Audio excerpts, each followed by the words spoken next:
Okay, at this point, we're going to cover some applications of trig functions, and you should be pretty well versed in what it means to solve a right triangle. Anytime you're solving a right triangle, you are simply finding all of the missing parts. So you'll have to use a combination of the Pythagorean theorem and your trigonometric ratios in addition to your inverse trig functions in order to find the missing angles.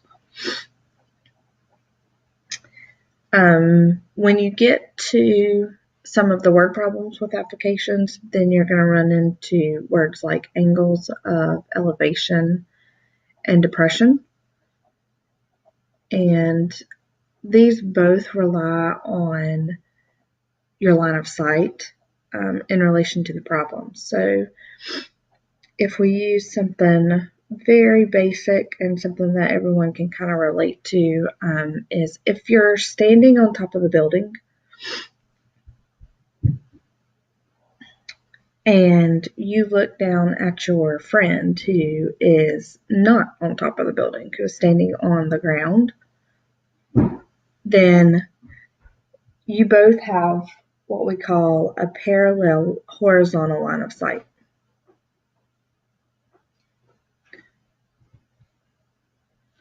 Okay, where it's the line in which if you are looking directly forward, that is the line that we're referencing. And if you look down from the top of the building at your friend, then this angle is referred to as the angle of depression.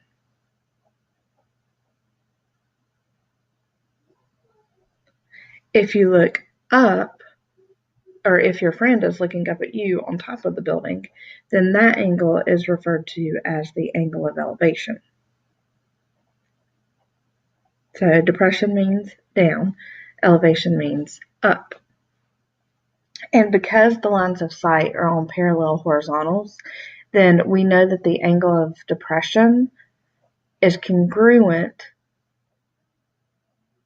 to the angle of elevation.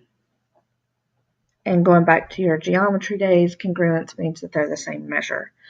One thing to keep in mind, we always assume, even though in the real world this isn't always necessarily the case, but we always assume that buildings, towers, statues, etc., all make a 90-degree angle with the ground. So we assume that they are perpendicular to the ground, forming a 90-degree angle.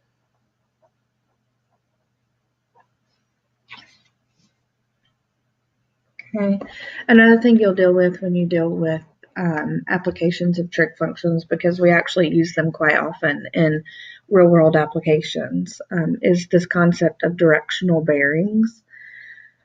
And when you deal with directional bearings, it's a little different than when you just measure angles, or when you deal with angles in the coordinate plane. And everything relies on the directional compass. So if you envision a directional compass where you have north, south, east, and west. Well, the bearing is always going to be the acute angle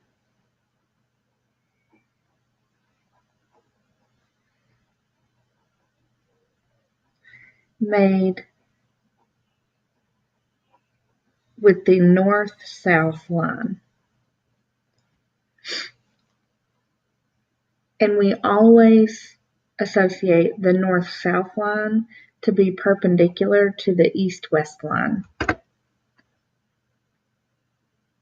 Okay, so just to do a few different examples, if I were to tell you that this angle here is 75 degrees, and this angle is 25 degrees, I'll call this C, this D, we'll call the origin of, and then I have another angle here that will be 20 degrees, we'll call it A, and I have another angle here that will be 40 degrees, and we'll call this one B. Well, the bearing from O to A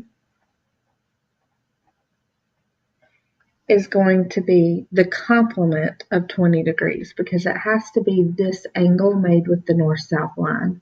So instead of being north 20 degrees east, it's actually going to be north 70 degrees east. Your bearing for OB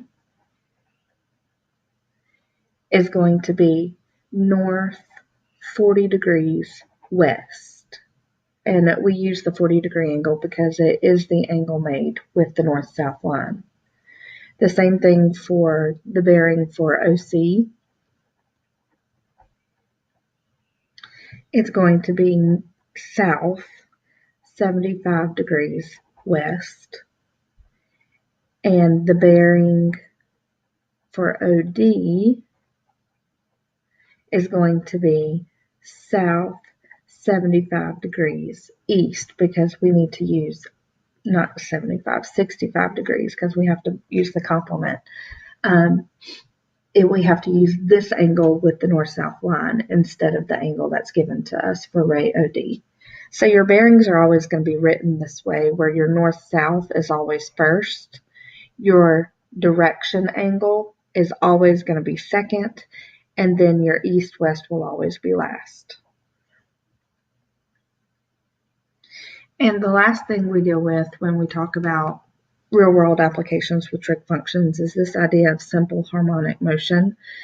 And at this point, I'm going to give you the formulas for it, but it makes more sense when you see it in context. So simple harmonic motion, and we use simple harmonic motion for any type of motion that oscillates. So when you think about the vibrations of a guitar string, or the swaying of a pendulum, like in an old grandfather clock, or the motion of a spring or a slinky if you have something attached to the end of it. So anything that oscillates up and down or back and forth, we use trigonometric functions to model that phenomenon. And the two equations that you'll use is going to be D equals A times the cosine of WT, or D equals A times the sine of WT, where the absolute value of A is going to be your amplitude, which represents your distance from rest.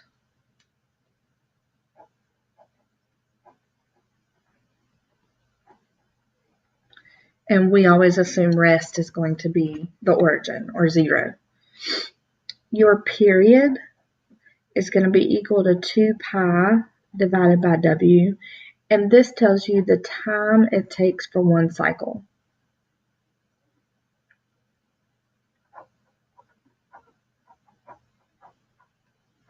And in addition to your period, we also have our frequency. And our frequency is the reciprocal of our period, so it's going to be W divided by 2 pi. And what it tells us is the number of cycles in one time unit.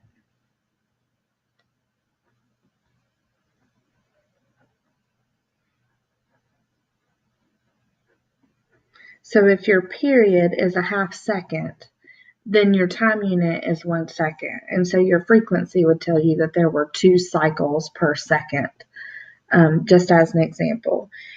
And a lot of the most common question is, which one do I use?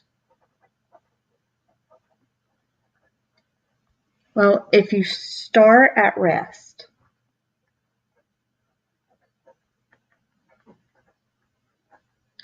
then you use cosine. You use sine. If you start at rest, you use sine. If you start above or below rest, then you use cosine.